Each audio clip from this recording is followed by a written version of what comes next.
Hello and welcome to the Deep Track Podcast, an exploration of watches, trends, and culture with a few adventures along the way. I'm your host, Blake Bettner. This week's episode is going to be just me. I'm going to talk about a few things that I'm looking forward to over the next coming months, including planning for Watches and Wonders, a lead into the F1 season, and a few watch releases that have caught my eye here over the past few months. Before we get into it, a quick reminder that the Deep Track is now on YouTube, releasing videos weekly. If you haven't had a chance, go over to YouTube and give some of the videos a watch. They've been a lot of fun to produce so far, and I've got a lot of fun stuff in the pipeline as well, including a few of my favorite releases so far this year. I'm just returning to New York here after a week of travel in Wisconsin, where I was able to get a change of scenery and a change of pace a bit. So shout out to my home state of Wisconsin there. You'll notice a different background in a few of the videos that we have upcoming. That is the reason for that. I'm going to try and get outside or mix things up a little bit more in some of the videos, so it's not just me sitting here in my office, and we're starting to do that in some of the videos that we shot in Wisconsin. All right, this week I am wearing an Omega Seamaster 2231.50. This is a full titanium Seamaster Gen 1 Seamaster, I should say, from the later end of the Gen 1s in the early 2000s. This is a watch that has been on my mind the past couple of days. I've seen it come up in a few discussions online. Somebody in particular was asking about these early Seamaster 300s and the Pelagos 39, which I thought was kind of an interesting comparison. And I think that this specific reference offers the most interesting comparison between the two. They are slightly similar, but they wear quite different, and obviously have a very different design language. But to see these two watches come up together in discussion, I think is an interesting one. There's another watch that I see kind of thrown into the mix there, and that's the Sinn U50. Of course, these three watches at a glance have a lot of similarities. And they probably appeal to the same kind of collector or the same kind of person. But they each have their own kind of unique qualities that they bring to the table. So, I would always consider the Omega Seamaster 300 as a watch that's probably more flexible in terms of being able to dress it up, dress it down, only because most of them have more polished surfaces. They've got a slightly fancier case design with a twisted lug. But that might just be me. I've seen a few people kind of bring up other thoughts online in that regard, which I think is pretty cool. And people looking at a watch like the Pelagos 39 as one that they could also dress up, which I hadn't really thought of before, but I guess I have compared it to old Submariners. Like the 14060. So I guess in seen through that vein, it is something that would maybe fly under the radar a little bit with something like a tuxedo. Or maybe a suit and tie or something like that. I don't know what the rules are around that kind of stuff. But these are generally watches, especially the Pelagos 39 and Omega Seamaster 300, that I think have a fair bit of flexibility in how you could wear them and how you could approach them in your wardrobe. The Sinn U50 is probably a little bit more unique in that it is a little bit harder to dress up or to approach in a formal way that you maybe could with the Omega and the Tudor. So, but I think they all have their own very unique appeal to them, and I think they're all three exceptional watches, so hard to go wrong there. But if you've just got a few watches to play with, I would probably recommend the Seamaster 300 over the Tudor and the Sinn, but your mileage may vary there, and I think the Pelagos 39 certainly has a flexibility to it, though, again, I don't know about wearing it with a tux or anything like that, but are all three really capable, really handsome watches at that. So that's what's on my wrist today. I really love this first generation of Seamaster 300. I love how flat it wears against the wrist, and I also really love the much smaller helium release valve at 10 o'clock. It's much lower profile. It doesn't really inhibit any of your wrist movement or anything like that, like some of the more modern ones. So this is generally a profile and a shape that I'd really love to see them play with a bit more or go back to a bit more, but we will see. I would also like to see Omega maybe revisit the Planet Ocean as a platform. That is a watch That's, of course, a watch that we really haven't seen get a proper design update in a long, long time. And it's a watch that I've always had kind of a partial fondness for. I think it's a good-looking watch and plays as a good kind of counterbalance to the Seamaster 300 there. So, all right, that's my very long wrist check here. Before we get into the watch stuff here, I also wanted to make a note about the Formula One season. I'll probably have a few guests on this year throughout the season to talk specifically about Formula One and the season as it progresses. I don't know that I will do a special series of episodes after each of the races, but I will do my best to get some special guests on to talk about the season, what's going on, and react to some of the things that are happening. And then going into the following seasons, I think maybe things get a little more interesting, hopefully, especially with the regulation change in 2026. Of course, with Lewis Hamilton announcing that he will be going over to Ferrari next season, just as that car is really kind of looking like it's starting to come into its own here in this regulation set. I think that could lead to a really interesting season. I hope it leads to a really interesting season. Even this season, as I've mentioned many times, I'd love to see more competitive racing in the sport. So after testing, I feel pretty positive about that. The consensus seems to be that the Red Bull still has a dominant team, but I think a few other cars look like they're pretty well positioned to close the gap. Hopefully a little bit faster than they have been able to in the seasons past. Ferrari, chief among them, it does look like they have been able to sort themselves out in terms of their tire degradation issues that they've experienced over the last season or two here. So, of course, they've had great pace, like one lap pace and qualifying pace. So if they could stretch that out to last over the course of a full race distance, then, I think they'd be in business. So overall, really hoping to see more competitive racing out front there. But if not, if the kind of tier 2 teams are all bunched up, that can also make for some pretty exciting racing as well. So season begins in Bahrain this coming weekend, which is, of course, the last weekend of February, from the 29th of February to the I guess it's the 2nd of March. The race is actually on Saturday, so as not to interfere with Ramadan. So keep an eye out for that. And again, keep an eye out for some special guests throughout the season to discuss Formula One and everything that's happening there. I don't know yet if those will be bonus episodes or if they'll just kind of fall in line on the usual Tuesday. If enough of you have an interest in Formula One, certainly let me know. Reach out to me at info@thedeeptrack.com. If you like to hear that, if you don't like to hear it, I don't want to interfere with watch enthusiasts coming for watch content or anything like that, having to sift through Formula One content or anything. So, all right, with that, let's get over into the watch side of things. We are coming up on Watches and Wonders, which is taking place April 9th, which is a Tuesday, is the day that the show starts. And then it will go through the week here. There is a few days of public access to it as well. I will be in Geneva attending the fair, meeting with the brands and getting my hands on a lot of the new releases from that Tuesday, the 9th, through Friday, the 12th. So I'll be there that entire week. So I'll have some special coverage coming from that, including videos, some special podcasts, and I'll get some special guests on with colleagues there in Geneva as well. So we'll be reacting to all of the new releases.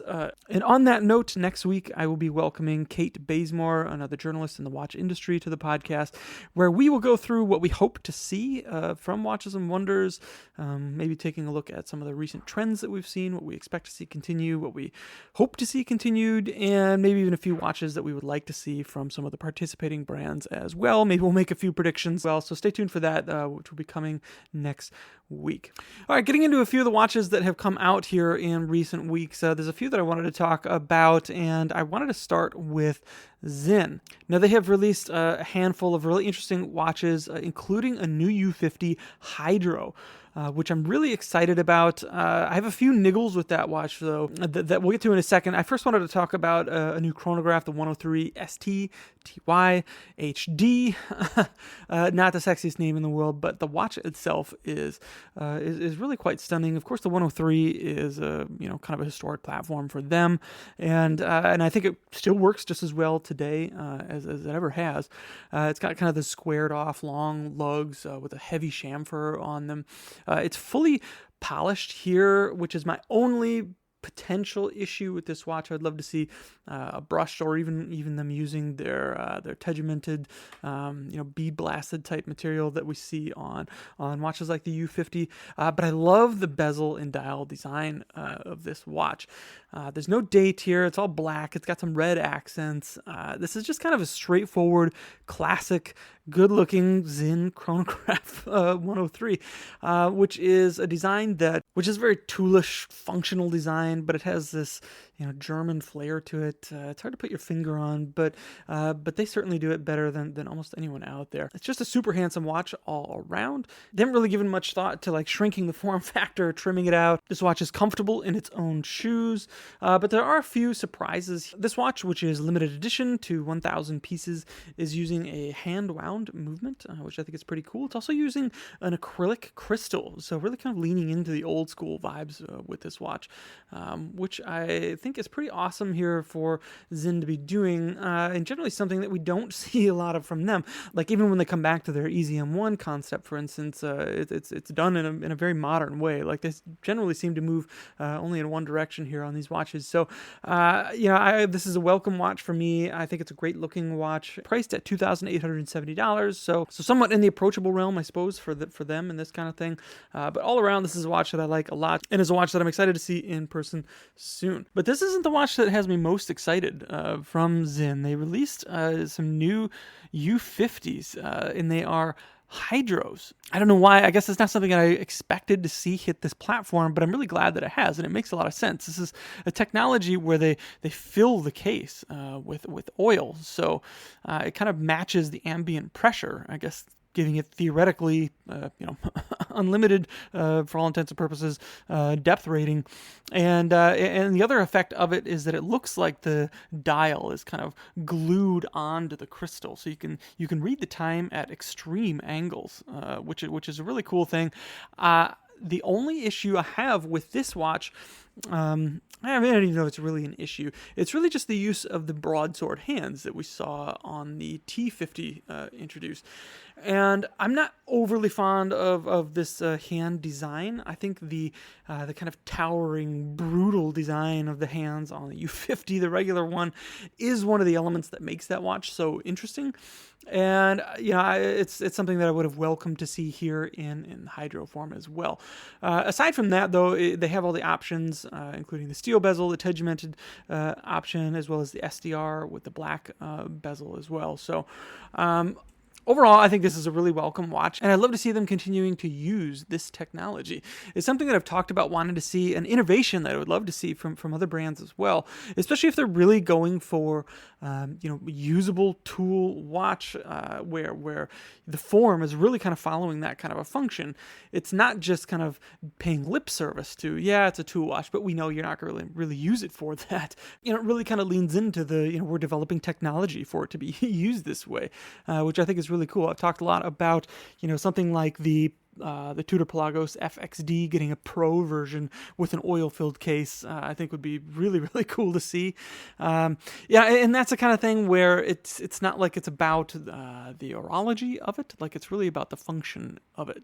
So using a battery powered, a quartz movement, is not as big a deal there. So this is the kind of innovation that I really enjoy from a brand like Sinn, and I guess once again something that I would really welcome from a brand like Tudor as well, who is ostensibly making kind of hardcore tool watches in the spirit of kind of the old school tool watches. This is territory that we've seen Rolex, for instance, move away from, which has really kind of opened the door for a brand like Tudor to kind of pick up the ball spiritually, where maybe Rolex dropped it coming out of the 90s or something. So fingers crossed. I suppose I'd be really surprised to see that happen, but never say never, I suppose, right? So all those new watches from Sinn, I'll be looking to go hands-on with and provide some video content around here in the coming weeks, so keep an eye out for that. All right, next up, we've got some new watches from Baltic. This is the Prismic.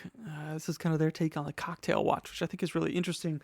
And this is a Well, it's a unique looking watch, that's for sure. It's got kind of a multi-part case with different finishes that I think works really well here. I like that they're not afraid to take chances with the dials and with dial colors. And this is a watch that really seems to embrace its spot, kind of living between a few genres or trying to kind of take details from a few different genres to create something that I guess feels really unique, and B, kind of makes itself, broadly relevant across a lot of different use cases. In terms of this being a watch that doesn't really adhere to any strict set of rules around any genre, and sometimes it's fun to see watches that take this approach, where they kind of bristle at being labeled anything specific. Even though Baltic has used the kind of cocktail watch language here, this feels to have a slightly more maybe masculine approach to that genre, I suppose.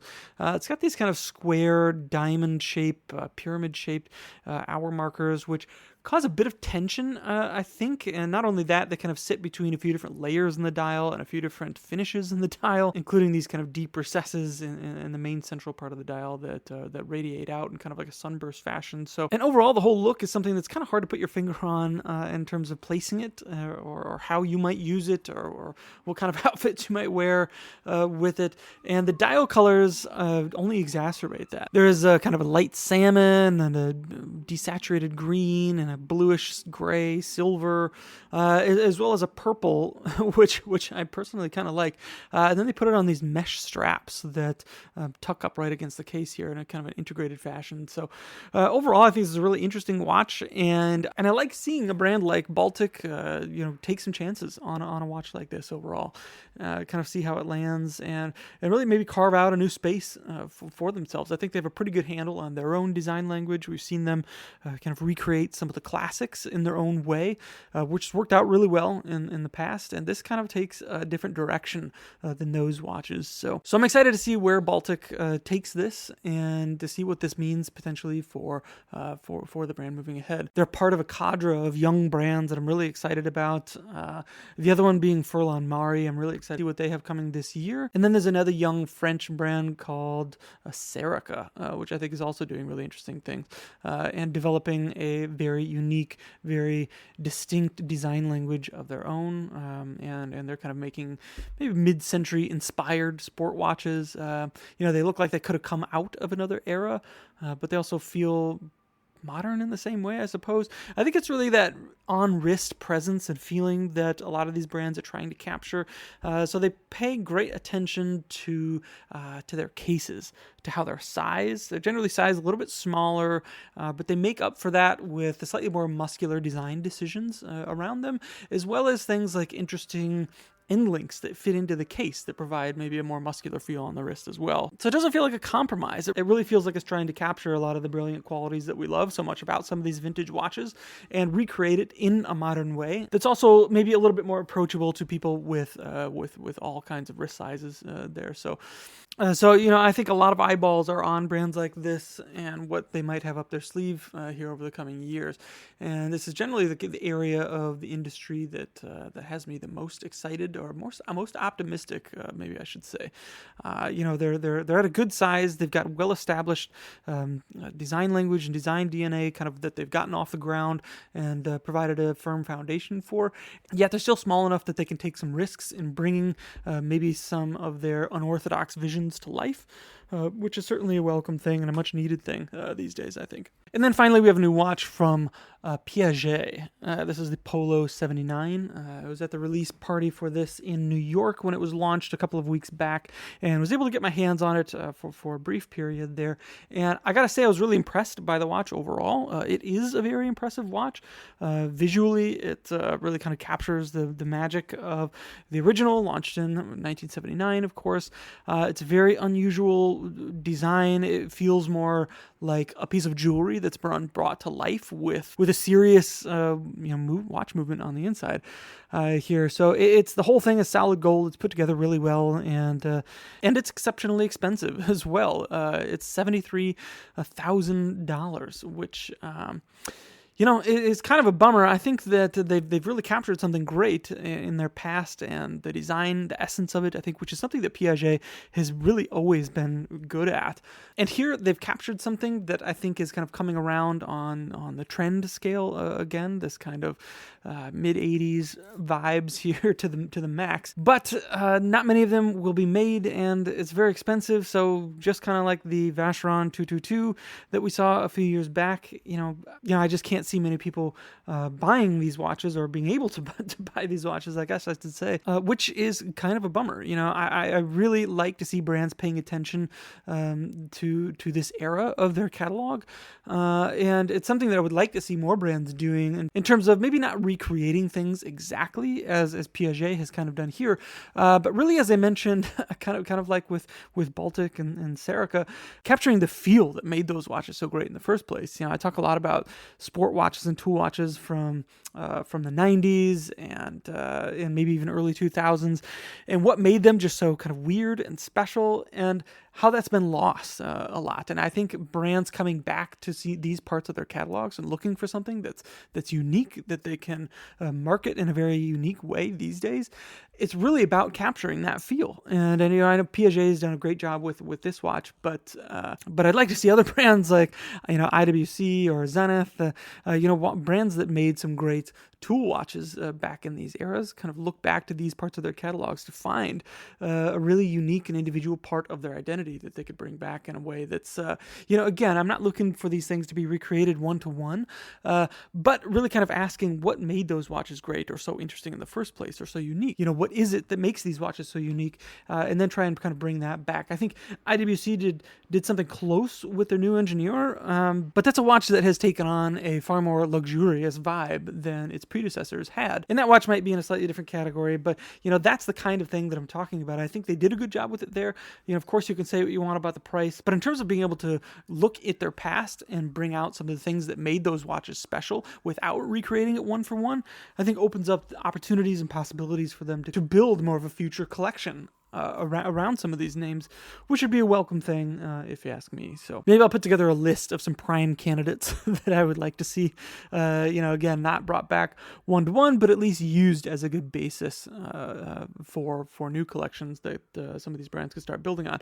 But it does seem like a lot of brands like that, like the Zeniths of the world and the IWCs of the world, they're kind of trying to position themselves as more luxury watchmakers. Nowadays, I think a lot of these brands want to be able to hit the buyers that have maybe a little bit more disposable income to spend. And while I think some of them are still making really cool watches, others have maybe lost the plot a little bit, unfortunately. But I hope that this is a part of the industry that can sort itself out here in the coming years, as brands maybe try to make these moves and find that they have a hard time finding buyers up in some of these realms. They can kind of dial back and take greater care to maybe understand what made them so great in the first place, and find that they have a lot of people ready and waiting for them to be enthusiastic about the brand once again, if they can recapture that. But that's my feelings on it.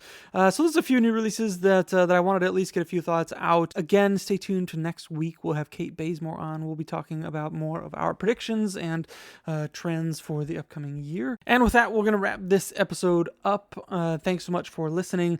This is episode 12, I believe, of the podcast, and I've really just been incredibly humbled by the response to the first handful of episodes that I've done here. So thank you to everyone who has taken the time to leave a review or share it or give it a listen. I really appreciate every one of you. And on that note, a reminder that the Deep Track is reader, viewer, listener supported entirely. So I'll leave a link to our Patreon down below.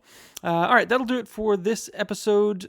Feel free to leave any feedback or reach out to me with anything that you would like to see from Watches and Wonders this season at info@thedeeptrack.com. I look forward to hearing from you. All right, thanks for tuning in, and until next time, take care.